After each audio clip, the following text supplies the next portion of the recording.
as we would be looking at one very interesting one. I don't know, Judith, if you saw that video of the chairs being thrown. When are we going to get to a point in our politics when they don't throw chairs over their head? Well, they'll tell you that it's not just synonymous with Nigeria. It's what you see in other parts of the world as well, in other climes, where there's disagreements, there are agreements, and then it leads to chaos sometimes, the throwing of chairs here and there. And that's exactly what we're going to discuss. But we'll do that after we come back from this break. We'll take a look at the internal wranglings. Is there any, if there is, in the All Progressives Congress due to what we saw just over the weekend in Gombe? Do us a favor. Stay with us. We'll be right back. Breakfast Central continues shortly.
Welcome back. And so off to politics, as a high-stakes political gathering of the All Progressives Congress in the Northeast took an unexpected and chaotic turn. What was meant to be a routine endorsement meeting for President Bola Tinubu's 2027 re-election bid spiraled into a storm of protests, walkouts, and even physical altercations, all triggered by one glaring omission: Vice President Kashim Shettima. The drama unfolded when Mustafa Salihu, the APC National Vice Chairman for the Northeast, endorsed Tinubu as the party's sole candidate for 2027, but failed to mention Shettima, who hails from Borno State in the same region. That omission didn't go unnoticed, with delegates storming the podium, as you can see there on the screen. In a bid to calm the storm, APC Deputy National Chairman Bukar Daluri stepped in and offered a joint endorsement of both President Tinubu and Vice President Shettima. But the damage had already been done. Let's just take a glimpse or a look at what unfolded.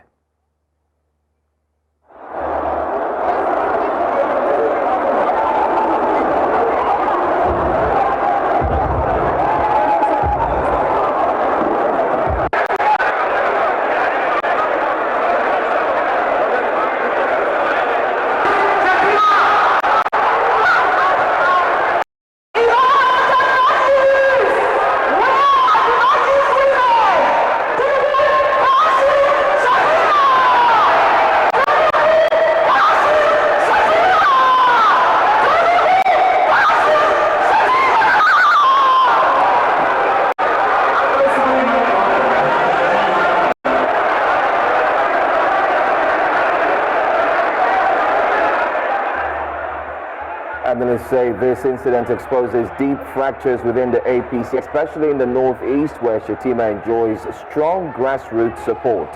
Some see the omissions as a calculated move to sideline the Vice President, possibly in favor of a more balanced ticket for 2027. Well, joining us to look into this is a former member, Delta State House of Assembly, and grassroots politician, Honorable Efe Ofobruku. Honorable, thank you so much for being here.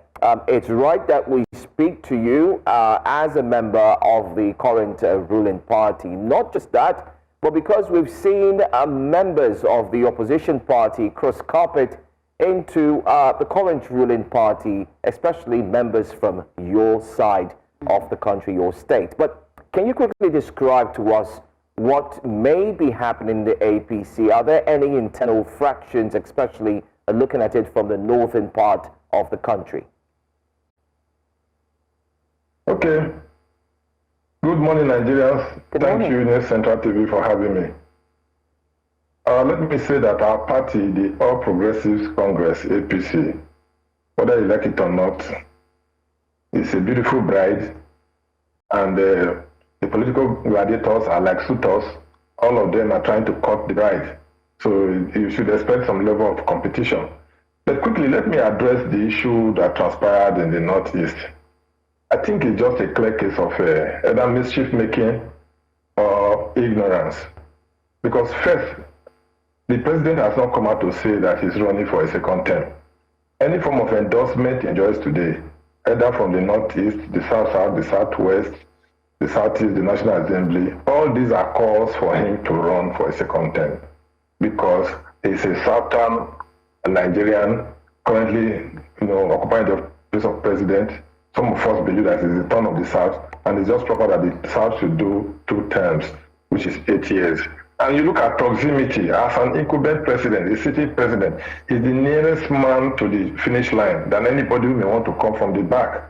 So calling on him to run for a second term via endorsement is nothing strange, it's nothing new, unlike some people try to liken it to the Abacha era. It's unfortunate that those who are even trying to compare it to the Abacha era were actually the apostles of General Abacha when he was in office. Maybe that as it may, there is nowhere in the world where you endorse or you call on somebody to run and you endorse the deputy alongside. It is not done. I think the people who try to foment trouble in the Northeast, they're just mischief makers, or they acted based on ignorance. First, the person in question you're endorsing needs to accept the endorsement, the call for him to run. After accepting that, before deciding on nominating a running mate or somebody who will run with him, you don't endorse the president and endorse the deputy alongside. It doesn't work. That is not done like that. You endorse a candidate, the candidate picks a running mate. So when people say the president was endorsed and the vice president was not endorsed alongside, those people are just mischief makers. They are just troublemakers. They just want to foment trouble, or probably they are wallowing in deep ignorance. It is when the person endorsing has accepted the nomination, the endorsement, before he picks a running mate. So I do not think that the motion or the endorsement of that day was out of place at all. There's nothing about. Yeah, but I do have to ask, right, about the Northeast at this point. It is a stronghold, all thanks to Vice President Kashim Shettima.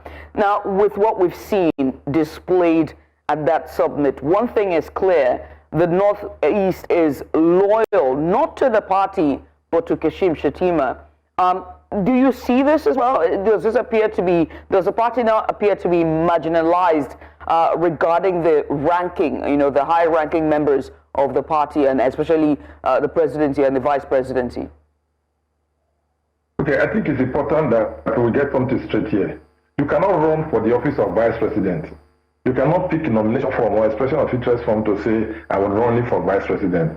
First, there has to be a presidential candidate before a vice presidential candidate. It is the prerogative of the presidential candidate to pick a running mate, to pick a vice presidential candidate to run with him. If you ask me, my interpretation or explanation to this is that vice presidency, deputy governorship, vice chairmanship is a requirement an individual must have to run for the office of president, governor, or vice chairmanship of chairmanship rather of the council, which means for you to run for president, you must have a particular requirement. That is somebody who is also ably qualified running alongside, running with you. It is not as if a vice president can run independently. If you remember the issue that happened in Bayelsa, it was the fact that the vice presidential, the deputy governorship candidate was not qualified, that invalidated that ticket. So the point is this. Yes, the vice president can be a strong local politician in the Northeast. It can be on ground. They are his people. They love him. They want him to run again. But the point is that when you are endorsing a candidate, it is the candidate you endorse before the candidate decides on who runs with him. You don't endorse the candidate and the vice. But numbers do matter. But numbers do matter when you look at it in the long run. So I'm talking about the numbers. The numbers matters, yes, but you cannot put the cat before the horse. You have to put the horse before the cat if the cat must go forward. Once you put the cat before the horse, it means the horse will pull the cat backward. So saying that, oh, there must be a vice presidential candidate, it doesn't work like that. You endorse a candidate first, the candidate accepts the endorsement, the nomination, then he picks a vice presidential candidate. Personally, I'm rooting for the vice president. I'm a supporter of the vice president. He's a man that is very smart, very intellectually savvy. I have observed him from the days of the campaigns till today. So if Mr. President accepts the endorsement, the nomination, and is going to run Kashim Shettima again, I have nothing against it. I will support them wholeheartedly. And again, if the people of the Southeast are also using the opportunity to make a case that they want to retain the vice presidency, it's also not out of place. The point is, it should be done within the confines of the law. It doesn't call for rancor, it doesn't call for violence, it doesn't call for fighting at all. The Northeast must prove their point. They must make a strong case to say, we have enjoyed having our son as vice president for some time now. We won't mind having him continue with you in office. It is not by fighting, it is not by violence. Otherwise, every other geopolitical zone in the north can also begin to agitate and make trouble to say they want to produce a vice president. I'm a supporter and fan of the vice president. I'm a supporter and fan of the president, but things must be done accordingly and appropriately. There's a way these things are done. You endorse a candidate, the candidate looks back and decides on who runs with him. Again, but again, people did not decide that because they have a vice president. Look, what I'm asking is about the Northeast, right, and the numbers that we see in the Northeast. The support that we're seeing is not for APC. From what we've seen in those videos, it's for Kashim Shettima, right? So even though he hasn't gotten the endorsement yet because the presidency has not mentioned that he is going to run for 2027, one thing is clear. The support from that Northeast is not to the APC, but to Kashim Shettima. Should and if the president decides to run for office, hang on, if the president decides, if the president decides to run for office and decides not to pick Vice President Kashim Shettima as his running mate and chooses somebody else, what would it mean for the APC? That's what I'm asking. Okay, so I am not a soothsayer, I'm not a prophet, neither am I a magician.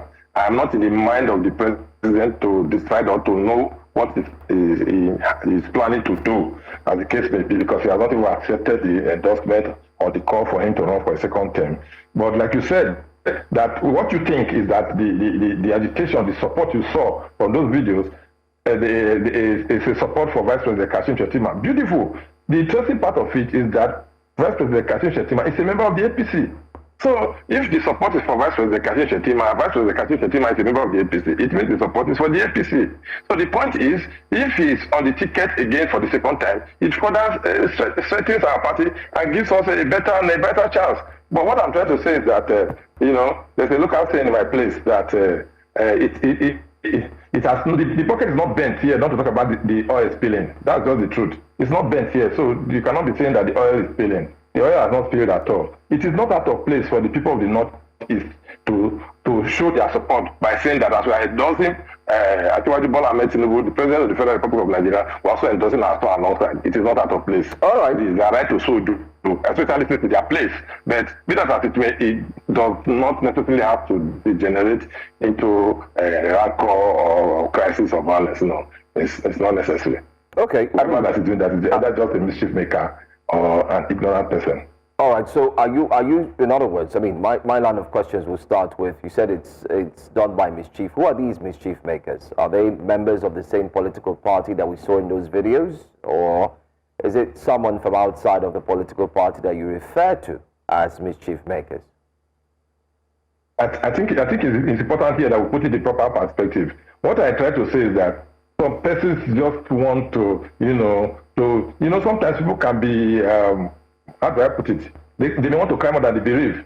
Sometimes people can be too excited, they can be over ambitious, But I know that Vice President Kashim Shettima knows that what happened there is not how it is done, and I do not believe or think that it's in support of any form of rancor at an APC gathering. When I say mischief makers, I'm just trying to make you understand that the people who may have embarked on that may not really understand or know exactly how the process works or what they are doing. It's not necessarily because they believe that Mr. President is not only with the Vice President, or the Vice President is going to be sidelined, or the North is going to be sidelined. No, it's not necessarily because of that. These things happen in stages. When we get to that stage, the critical players that are involved will decide on which way to go. But the most important thing is that you have also noticed here that it shows that the Vice President has a lot of political capital that is bringing in from the Northeast into the party, and that is exactly how we want it, and it's a good thing. All right. Let's also look at one other thing. Isn't it too early to start campaigning? Because do you agree that governance has been pushed to second place? The focus seems to be on the campaigns for 2027, which ordinarily should begin likely from 2026. But it seems like campaigns have started eagerly and in earnest. Efforts are being geared towards ensuring that the presidency retains his position in 2027, while we have a lot of issues like the Benue State issue. We also have the cases of the economy and so much more to deal with. But it seems like the APC is more interested in 2027 in securing the vote. Personally, I would not want to agree with you at all, because political activities, when you say campaign, they have not started. INEC has not lifted the ban on campaign. INEC has not rolled out a timetable to say this is when you start a campaign from. Well, campaign has started. We see the presidential posters every now and then, and what we just saw. I disagree with you. I think some of you media houses are the ones that are actually misinterpreting what you are saying and maybe selling a wrong. All right, so set the record straight. Let me put it in proper perspective for you. A journey of 1,000 kilometers begins with a step, and it is on record politically that when the music is nice, you play it twice. Those of us of the APC believe that the music being played by APC, as led by Mr. President, is nice. It would be out of place to play it twice, or if possible, if they like campaigning before campaigns begin. The most important thing is this: a child that is going to sit for an exam in 2027, it's not out of place for the child to begin preparatory classes. It is not out of place. What you see is just the people in the party, Nigerians, saying that, look, as 2027 approaches, we will not mind if you run again. We are here, we are on ground, we are willing to support you. That is what you are saying. It is not Mr. President flagging of campaign. No. Personally, in my own sphere of influence, in my little circle where I have some level of influence, where I know people, I have also started conscientizing the people, sensitizing them that there's need for us to support the Bola Tinubu administration to continue for another 4 years. It is not because he has asked me to do so. It is not because we have flagged off campaign. No, I'm just trying to prepare the minds of the people. If you have to build a structure, a house, for example, you must do preparatory works, you must do site preparatory works, you must do foundation works. So you can liken it to what is going on at the moment. It's not because campaign. When campaign starts, New Central we know. New Central, you know the capacity and the ability of the people who are in APC. Well, when we start campaign, you will hear, you will know, it will be loud, it will be clear. The deaf will hear, the blind will see it. Honorable. That is the truth. What you are saying today is just preparatory classes, telling the president that we are here, we are for you. When you are ready, let us know, we will support you. That's all. Honorable, it's very interesting that you say that when campaign starts, the deaf will hear and the blind will see.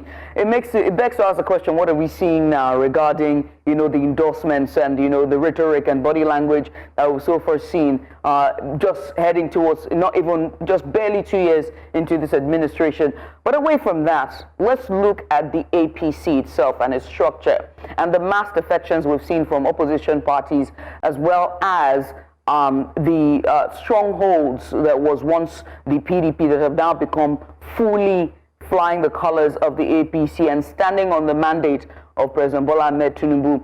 Do you see these in the future causing chaos in the party, right? Because we've seen big heavy wigs, the likes of the former running mate for Vice President, former Vice President Atiku Abubakar, that's Efe Ofobruku. We've seen both governors from Akwa Ibom as well as Delta, and we've seen even all of the party structure now flying the APC flag, it begs to ask the question about what it would mean heading into 2027 and beyond.